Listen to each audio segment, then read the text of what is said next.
शिकस्त दी थी। रक्षा मंत्री राजनाथ सिंह ने विजय दिवस के मौके पर राष्ट्रीय युद्ध स्मारक पर माल्यार्पण किया। वहीं सीडीएस जनरल अनिल चौहान और सेना प्रमुख जनरल मनोज पांडे, वायु सेना प्रमुख air chief marshal VR Chaudhari ने विजय दिवस 2022 के मौके पर राष्ट्रीय युद्ध स्मारक पर माल्यार्पण किया। पूरा देश आज 1971 के शहीदों को याद कर रहा है।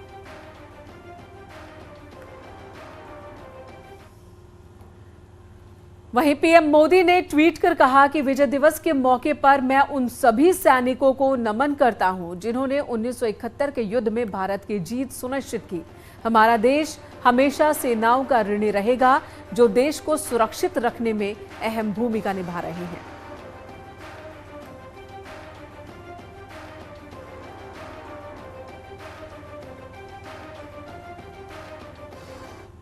उन्नीस सौ 1971 के भारत पाक के युद्ध की यादें आज भी देहरादून में संजो कर रखी गई है। पाक के लेफ्टिनेंट जनरल AK नियाजी के पिस्तौल से लेकर सरेंडर के सभी दस्तावेज और पाक सेना का झुका हुआ झंडा आज भी भारतीय सैन्य अकादमी का हिस्सा है, उसकी शोभा बढ़ा रहा है।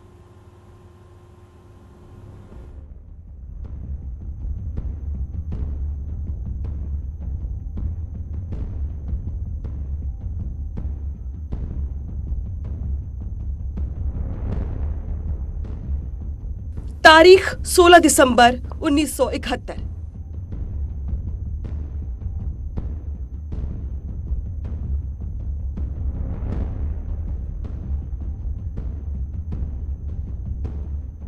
जब पाकिस्तान ने किया था सरेंडर।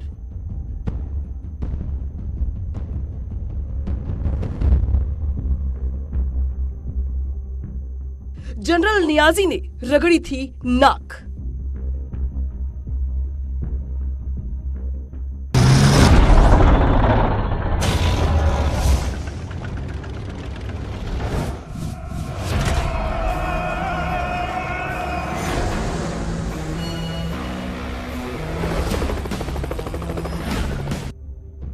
विजय दिवस, ये नाम ही अपने आप में हर भारतीय के अंदर जोश पैदा कर देता है, जिसे 1971 में हुए भारत पाकिस्तान के बीच युद्ध में भारत की जीत के तौर पर मनाया जाता है। 16 दिसंबर 1971 की वो तारीख ही थी जब पाकिस्तान के लेफ्टिनेंट जनरल AK नियाजी ने 90,000 से ज्यादा सैनिकों के साथ भारत के लेफ्टिनेंट जनरल जसजीत अरोड़ा के सामने सरेंडर किया था। जनरल नियाजी ने अपनी पिस्तौल जनरल अरोड़ा को सौंपी और तब जाकर यह युद्ध खत्म हुआ। युद्ध के दौर की कई निशानियां हैं जो 1971 के युद्ध में भारत की जीत की गवाह हैं। सरेंडर के दौरान की जनरल नियाजी की यही वो पिस्तौल है और यही वो सरेंडर के ओरिजिनल दस्तावेज हैं जो भारतीय सैन्य अकादमी के म्यूजियम में जेंटलमैन कैडेट्स में जोश और जज्बा भरने के लिए संजो कर रखा गया है। हमारे ऐसे सेनानी रहे हैं जिन्होंने की अपनी जान तक दी है इस देश के लिए। तो 1971 में जैसे कि आपने सुना होगा लेफ्टिनेंट अरुण खेत्रपाल हैं, तो उनका पोर्ट्रेट और उनकी बायोग्राफी डिस्प्ले की है जिसको कि कैडेट्स पढ़ते हैं, देखते हैं तो मोटिवेट होते हैं। मेजर होशियार सिंह है, उनका भी पोर्ट्रेट हमने डिस्प्ले किया है उनके साइटेशन के साथ साथ। इसके अलावा जो एक बहुत बड़ा अचीवमेंट रहा है इंडियन आर्मी का ड्यूरिंग 1971 वॉर, वो था पाकिस्तानी आर्मी का सरेंडर करना इंडियन आर्मी को। तो उसमें जनरल नियाजी जो उस समय पाकिस्तानी आर्मी को लीड कर रहे थे, उन्होंने अपनी पिस्टल जो है, जो पर्सनल वेपन, जो एक बहुत बड़ा वो होता है एक नेता, एक लीडर के लिए, सैनिक के लिए, कि उसको अपना वो सरेंडर करना पड़ा। साल 1971 में भारत पाकिस्तान युद्ध में पाकिस्तानी सेना हारी और 16 दिसंबर 1971 को ढाका में अपने सैनिकों के साथ जनरल नियाजी ने आत्मसमर्पण कर दिया। केवल 12 दिनों में ही भारतीय वीरों ने पाकिस्तान को युद्ध के मैदान में धूल चटा दी। इस लड़ाई की हर एक याद आपको IMA के म्यूजियम में मिल जाएगी।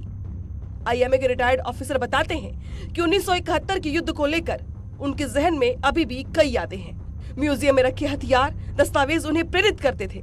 यही नहीं, ऑफिसर्स के परिजन भी म्यूजियम की धरोहरों का बखान करते नहीं थकते।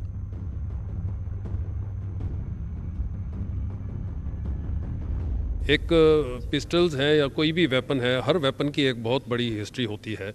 वो शुरू में जब आते हैं उसके बाद वो ऑब्सोलीट आ जाते हैं, नए नए वेपन आते हैं, लेकिन जो पुरानी यादें हैं कि हम महाराजा रंजीत सिंह के टाइम में कौन से वेपन इस्तेमाल करते थे, उसके बाद फिर क्या हुआ, एक पूरा एक इतिहास जो है वो आंखों के सामने आ जाता है।